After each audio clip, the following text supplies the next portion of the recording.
He also emphasized that there's more at stake than party or political fortunes, saying if faith is lost in the Constitution, Americans will lose our country.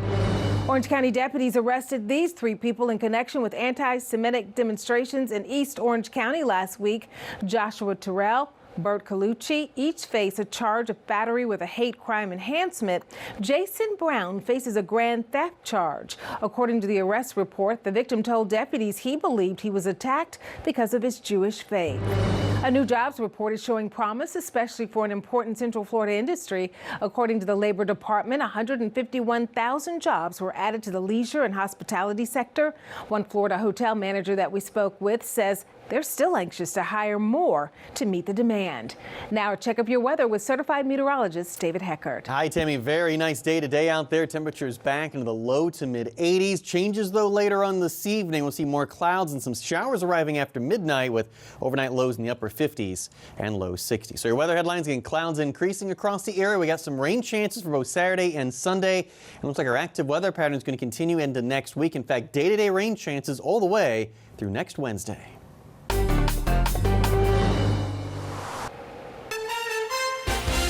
Breaking news tonight, former Vice President Mike Pence directly calling out former President Donald Trump over false claims that Pence could have somehow overturned the results of the 2020 election. Let's go to our Sharon Stone right now for the latest. Sharon.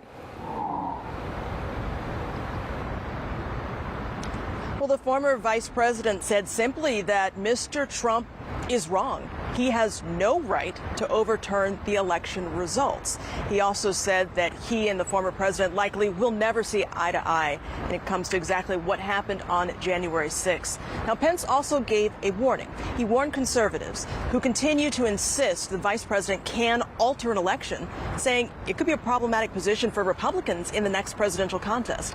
Pence was inside the building presiding over the joint session of Congress to certify the presidential election when the former president's supporters stormed the Capitol. And I heard this week that President Trump said I had the right to overturn the election. But President Trump is wrong.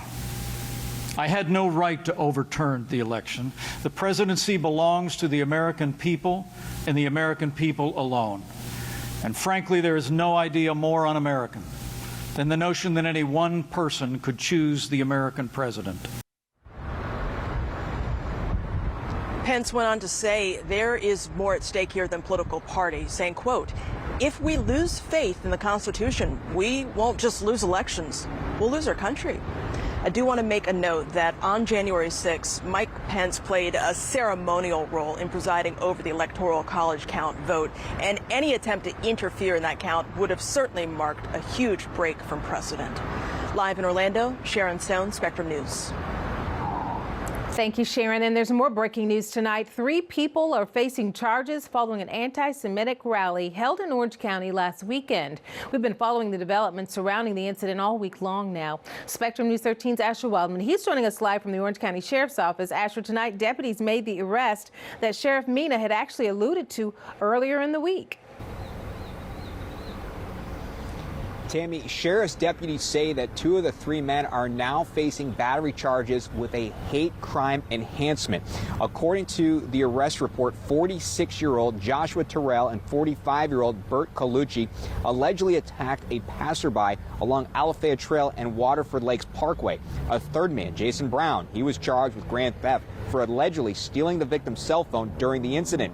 Now, this is video of the group who held signs and shouted anti-Semitic slurs. We've learned 2 of the 3 men are here from Central Florida. Colucci is from Kissimmee and Brown is from Cape Canaveral. As for Terrell, he is from Indiana.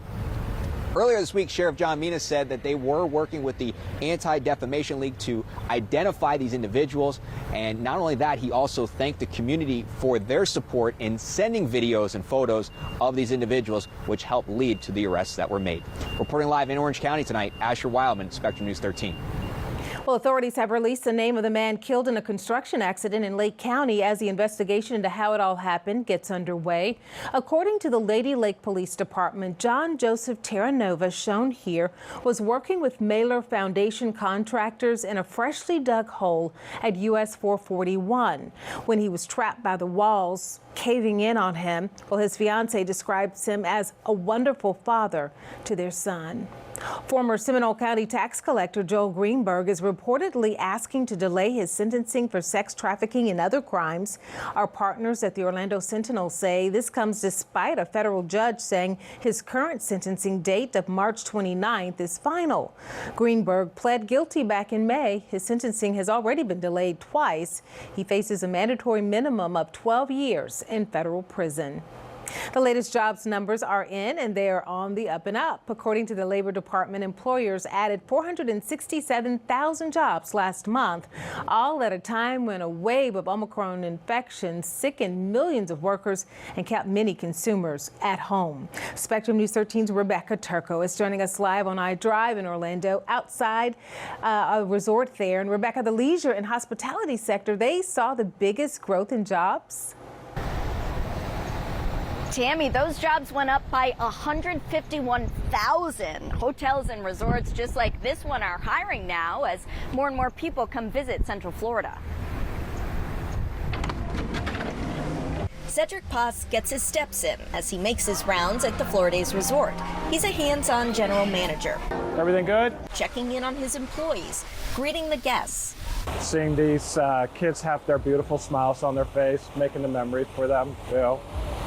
That's what brings smiles to my face every day.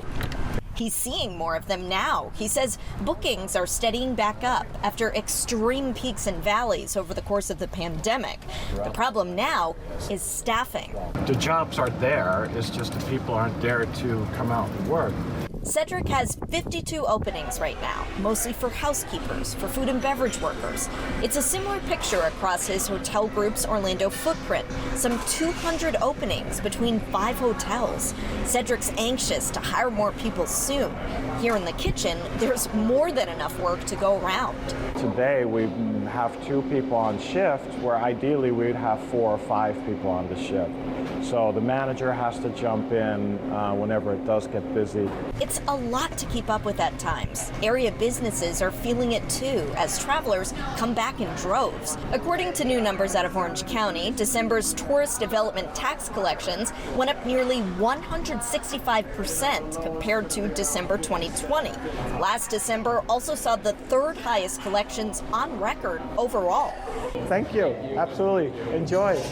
Now, as bookings start getting back to normal, Cedric's just glad to be in a position where he can hire again. Oh, for me, that's the best thing ever. I absolutely enjoy it.